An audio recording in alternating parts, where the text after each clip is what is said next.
TSM6 news కి స్వాగతం. పటాన్చెరు నియోజకవర్గ ఇస్నాపూర్ మున్సిపాలిటీ పరిధిలో అంబేద్కర్ విగ్రహం వద్ద ఏర్పాటు చేసిన బీఆర్ఎస్ పార్టీ కార్యవర్గ సభ్యుడు డప్పు అరవింద్ ఆధ్వర్యంలో నూతనంగా ఎన్నికైన మున్సిపల్ చైర్పర్సన్ బీఆర్ఎస్ పార్టీ కౌన్సిలర్లకు ఘనంగా సన్మానం నిర్వహించారు.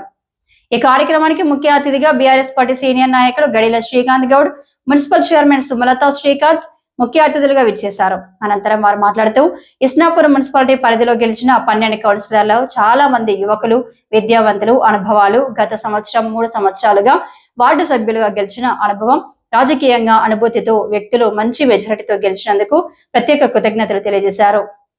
ఈ కార్యక్రమంలో బీఆర్ఎస్ పార్టీ కార్యవర్గ సభ్యులు డప్పు అరవింద్, గడిల శ్రీకాంత్ గౌడ్, మున్సిపల్ చైర్మన్ సుమలతా శ్రీకాంత్, కౌన్సిలర్లు, కాలనీవాసులు, ఇస్నాపూర్ మున్సిపల్ పెద్దలు, మహిళలు తదితరులు పాల్గొన్నారు.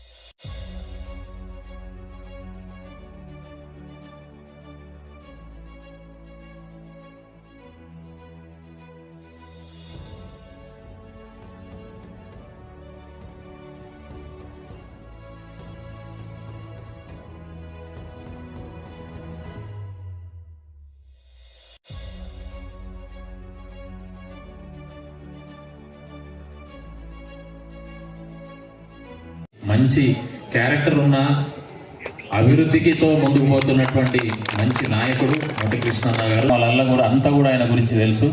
ఆయన సూచనలు సలహా మీదకే వారు నడుస్తారు. మనందరి 10 మంది కౌన్సిలర్లు చాలా గొప్ప అనుభవం. వెంకటేష్ కావచ్చు, అక్కడ చిట్కుల్ గ్రామం 6వ వార్డు నుంచి గెలిచిండు. ఇంతకుముందు మాట్లాడిన ఆంజనేయులన్న ఆయన 3-4 సార్లు వార్డు మెంబర్గా. 10వ వార్డు నుంచి రాహుల్ అయితే మీ అందరికీ తెలుసు, మన గ్రామమే. ఒక్కడు ఏం చేస్తాడు అంటే ఏం చేస్తాడో రాహుల్ చూపించాడు. అయిపోలన్నా చెప్పాడు, బుల్లెట్ దిగిందా ఈ రోజు దాకా అర్థమైతే వాళ్ళకి.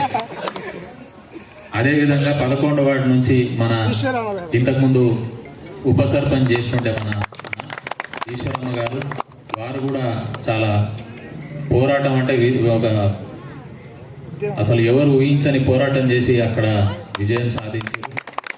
మన వాళ్ళ 2 కొడుకులు కూడా, వాళ్ళ మిత్ర బృందం చాలా చక్కగా ఫీల్డ్ వర్క్ కానీ లేకపోతే పోల్ మేనేజ్మెంట్ కానీ ఎంత చక్కగా ముందు చేసి అక్కడ కష్టం చేస్తేనే ఏదైనా ఫలితం దక్కుతుంది. ఆ కష్టానికి ఫలితమే ఈరోజు ఈశ్వరమ్మ గారి విజయం.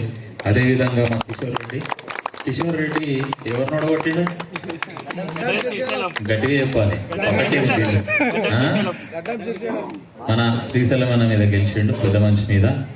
చాలా చక్కటి అనుభవం గల మంచి ఆలోచనలతోటి ఆ వార్డు అభివృద్ధి ధ్యేయంగా మంచి సాఫ్ట్వేర్ ఎంప్లాయ్ మనకు సేవ్ చేయడానికి ఈరోజు ప్రజా జీవితంలోకి అడుగు పెట్టిండు. మంచిగా మీరందరూ పెద్ద మనసుతోటి పెద్దలంతా ఆశీర్వదించి ముందుకు నడిపియాలి. అదేవిధంగా మనకు 14వ వార్డు నుంచి మా అన్న జనార్దన్ రెడ్డి గారు, మా ఉన్నమ్మ, వారు 3 సార్లు వార్డు మెంబర్గా చేసి మంచి అనుభవం ఉంది. వారు మన బాలమణి గారు మాజీ సర్పంచ్ గారి మీద గెలవడం జరిగింది. అదేవిధంగా నెక్స్ట్ మన నరేందర్ రెడ్డి గారు. పంచాయతీ ఎవరు చెప్తారంటే పంచాయతీ చెప్పే అవసరమే రానియాడు. సౌమ్యుడు, చక్కటి నాయకుడు, నాయకత్వ లక్షణాలు ఉన్న. ఇప్పుడు మనకు పంచాయతీలు పెట్టి పంచాయతీలు తెంచుడు అవసరం, అసలు పంచాయతీ లేకుండా చేయడం అవసరం. అందుకే అందరు కలిసి బాగా ఆలోచించి మా నరేందర్ బాబుని గెలిపించారు. మీ అందరికీ కూడా ధన్యవాదాలు. అదేవిధంగా రుద్రారం నుంచి మా చెల్లె సంధ్య గారు, మా నవీన్ రెడ్డి మా దగ్గర ఇప్పటికి 2-3 సార్లు ఆయన కూడా వార్డు మెంబర్గా చేశారు. వారు మైలారం నుంచి గెలిచారు. వీరోచితమైన పోరాటం వారిది. అవతల సుధాకర్ గౌడ్ ఉండే, ఎన్ని ఇబ్బందులు పెట్టి కాంగ్రెస్ పార్టీ అంత వచ్చి ఆడ వార్డులో కూర్చున్నా కష్టపడి ప్రజలు అవి ఇక్కడ 330 మెజార్టీతో గెలిపించారు. 1 కాదు 2 కాదు. అదేవిధంగా మా చైర్మన్ గారిది కూడా అదే మెజారిటీ 330 ఓట్లు. ఆ ఊర్లో మొత్తం వన్ సైడ్ తీసుకొచ్చారు పార్టీని ఎలక్షన్లలో. రుద్రారం నుంచి మా చెల్లె లత, వెంకటేష్ గారు వారు కూడా ఆడ మంచి మెజారిటీతో గెలిచారు.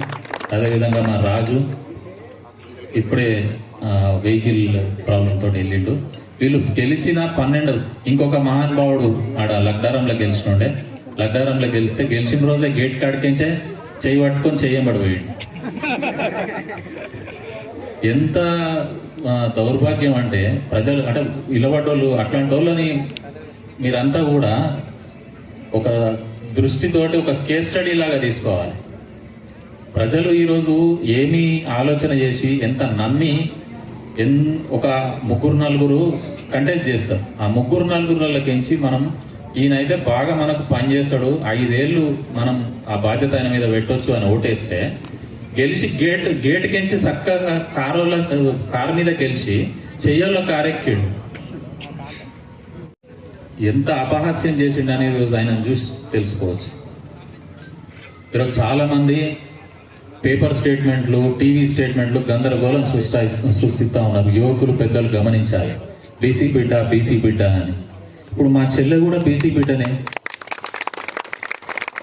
యాదవులు బీసీలకు రారా వాళ్ళ దృష్టిలో?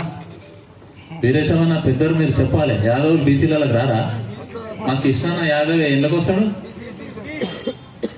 దేశంలో ఆయన ఒక్కడే బీసీ అయినట్టు మిగతా వాళ్ళు అంతా మరి ఏ వర్గంలోకి పోతారో మరి ఆ బాబాసాహెబ్ అంబేద్కర్ గారినే అడగాలి. ఏమన్నా అంటే బీసీ మేమంతా బీసీలమే. ఎంతమంది బీసీలను దొక్కితే నువ్వు ఆ స్థాయిలోనూ, ఎంతమంది బీసీలను ముంచితే ఆ స్థాయిలోనూ మాట్లాడొద్దు. కానీ బీసీ అంటే మాకు కూడా బాధ అవుతుంది. మేము కూడా బీసీలమే. ఎస్సీ ఎస్టీ బీసీలు అందరం బడుగు బలహీన వర్గాలను కలిస్తేనే ఇట్లాంటి అద్భుతాలు జరుగుతాయి, ఇట్లాంటి మంచి వాళ్ళకి అవకాశం దొరుకుతుంది. మా చెల్లె బీటెక్ చేసింది, అట్లా ఉట్టిగేం లేదు. నీ 4th క్లాస్ వాళ్ళది ఇక్కడ బీటెక్ ఎక్కడ? 4th క్లాస్ చదివిన వాళ్ళకి బీటెక్ చదివిన తేడా ఉండదా? సరే, మా చెల్లె ఇప్పటిదాకా బయటికి రాలేదు కాబట్టి వేదికల పైన ఇట్లా మైక్ పట్టుకొని మాట్లాడలేకపోవచ్చు. కానీ ఆమె ఆలోచనలు కూడా ఉన్నతంగా ఉన్నాయి. ఆమెకు ఎవరి పొలం ఇప్పుడు మా డీడీ దగ్గర ఎంత పొలం ఉన్నది, మేరాజ్ దగ్గర ఎంత పొలం ఉన్నది, రాహుల్ దగ్గర ఎంత వస్తున్నది, ఇవి అవసరం లేదు. రాహుల్కి ఏం అవసరం ఉన్నది పని, మేరాజ్కి ఏం అవసరం ఉన్నది పని, మా అక్కకి ఏం అవసరం ఉన్నది పని. రేపు పొద్దున మున్సిపల్లో ఉండి ఎట్లా మోరీలు సాఫ్ చేపియాలి, జామ్ కాకుండా, నల్లల నీళ్ళు ఆగకుండా ఎట్లా రావాలి, ఈ లైట్లు పోతే ఎట్లా టైంకు లైట్లు వేపియాలి, ఈ ఆలోచన ఉన్నది. వాళ్ళ దగ్గర ఎంత పొలం ఉన్నది, అందులోకించి సగం ఎట్లా గుంజుకుందాం, ఈయనకు ₹1 వచ్చినాయి, అడ్డమైన మాటలు చెప్పి ఎట్లా గుంజుకుందాం, ఈ ఆలోచన లేదు మాకు. మా ఆలోచన ఒకటే, అభివృద్ధి, సంక్షేమం, మౌలిక సదుపాయాలు. ఊళ్ళో రోడ్లు లేవు, మోరీలు లేవు. మీరు అంటే ఇబ్బంది పడతారు. కానీ వీడికించి మనం అట్లా హైవేకనికి రోడ్డా అది? ఒక బండి పోతే ఇంకో బండి పోదు. 10 ఏళ్ళు చేసిండు ఇంటి ముంగట్టుకించే రోడ్డు. వేయచ్చు కదా రోడ్డు. ఆపినారు ఎవరన్నా? నువ్వు ఆపినావమ్మా? రోడ్ వేస్తే మనం రాయితీ వేసినావు. పని శాతగాక సాకులు చెప్పుకుంటా, విపరీతంగా మనుషులను ఇబ్బందులు పెట్టుకుంటా, ఏదో మీద బోనం దింపి అందరిని పిచ్చోళ్ళని చేద్దామని ఆలోచించాడు. కానీ దేవుడు ఎంత దగ్గర ఉంటే అంత దగ్గరగా గమనిస్తాడు. ఇక సాలరా నీ పని, నీది ఎక్కువైంది అన్నట్టు కూర్చొని పెడతాడు. పెట్టినా లేదా? అట్లా. అందుకనే ప్రజా జీవితంలోకి వచ్చినప్పుడు జవాబుదారీతనం ఉండాలి, ప్రజలకు సేవ చేయాలి. 5 ఏళ్ళు మీరు ఇచ్చినటువంటి బాధ్యత మామూలుది కాదు. ఈడ దగ్గర 1,00,000 మంది ఉన్నారు మన 5 ఊర్లలో కలిపి. 35,000 ఓట్లు ఉన్నాయి. అందులోకించి మీరు 11-12 మందిని ఎన్నుకున్నారు అంటే వాళ్ళకి ఎంత గొప్ప బాధ్యత, అవునా కాదా? వాళ్ళకంటే చాలా అనుభవం ఉన్న వాళ్ళు ఉన్నారు, యువకులు, ఉత్సాహవంతులు, వజ్రాలు లాంటి పిల్లలు ఉన్నారు. అయినా కూడా ఈ 11 మందికి మనం బాధ్యత అప్పచెప్పినామంటే వాళ్ళు మనకున్నటువంటి అవసరాలను, బాధలను, మౌలిక సదుపాయాలను, ప్రతి ఒక్క విషయాలను గమనించి ఎప్పటికప్పుడు వాటిని చేయిస్తుండాలని ఒక నమ్మకం. మీరందరూ ఉంచిన ఈ నమ్మకాన్ని ఏ రోజు వమ్ము చేసుకోమని, ఇన్ని ఒత్తిళ్లున్నా, కాంగ్రెస్ పార్టీ రూలింగ్లో ఉన్నా, ఈరోజు ఇస్నాపూర్ మున్సిపాలిటీని బీఆర్ఎస్ పార్టీకి, కారు గుర్తుకు ఈ 12 మందికి అప్పచెప్పారు అంటే మీకు సదా ఎల్లవేళలా ఈ కారు గుర్తు కానీ, బీఆర్ఎస్ పార్టీ కానీ, మేమంతా కానీ రుణపడి ఉంటామని తెలియజేస్తూ ఇంత చక్కటి కార్యక్రమాన్ని ఏర్పాటు చేసి మనందరినీ ఒక వేదికగా తీసుకొచ్చి ఒక మంచి రోల్ మోడల్గా ఒక యువకులలో మంచి ఉత్సాహాన్ని నింపే ఒక యువకుడిగా మన అరవింద్ను వారితో పాటు అరవింద్ ఒక్కడి పేరు ఎందుకు తీసుకుంటామంటే ఒక గ్రూప్ ఉన్నప్పుడు ఆ గ్రూప్లో ఎవరైతే చేదోడు వాదోడుగా అందరికీ అంటే ఆ గ్రూప్కి ఒక పెద్దలకు తమ్ముడిలాగా చిన్నోళ్లకు అన్నలాగా వ్యవహరిస్తాడో అతన్ని మనం ఎంకరేజ్ చేసే ప్రయత్నం చేస్తూ ఉంటాం. ఆ కుర్రాడికి గ్రామ పెద్దలందరూ కూడా అమ్మలు అక్కలు అన్నలు అందరూ కూడా మీ ఆశీర్వాదం ఉంచాలని చెప్పి తెలియజేస్తూ ఇంత చక్కటి కార్యక్రమాన్ని ఏర్పాటు చేసిన వారికి పార్టీ తరఫున మరొకసారి ధన్యవాదాలు తెలుపుతూ వేదిక పైన ఉన్నటువంటి కృష్ణన్న వీరేశమన్న అనంతచారన్న మన పురుషోత్తం చారి గారు మన అందరి సహకారంతో ఇస్లాంపూర్ మీద గులాబీ జెండా ఎగరవేసినందుకు వారికి మా గ్రామ ప్రజల తరఫున మరియు మా యువజన సంఘం తరఫున ప్రత్యేక ధన్యవాదాలు తెలియజేస్తున్నాం. ఈ కార్యక్రమాన్ని ఇంతటితో ముగిస్తున్నాం.